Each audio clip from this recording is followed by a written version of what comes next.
Our equation is x to the fourth minus 5x squared plus 4 equals 0. To solve this equation, we'll use substitution to convert it to a quadratic equation. Let's substitute u equals x squared. This transforms our equation into u squared minus 5u plus 4 equals 0. Now we can solve this quadratic equation by factoring. The equation factors into u minus 1 times u minus 4 equals 0. Therefore, u equals 1 or u equals 4. Since u equals x squared, we can substitute back to get x squared equals 1 or x squared equals 4. Taking the square root of both sides, we get x equals plus or minus 1, or x equals plus or minus 2. Let's verify these solutions by plugging them back into the original equation.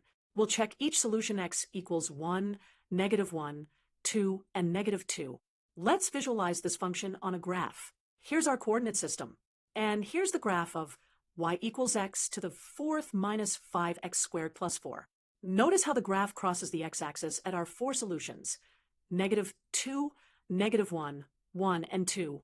To summarize, we solved this fourth-degree polynomial equation by, first, using substitution to convert it to a quadratic equation, then solving the quadratic equation by factoring, and finally finding all four solutions by taking the square root. We verified our solutions and visualized them on a graph.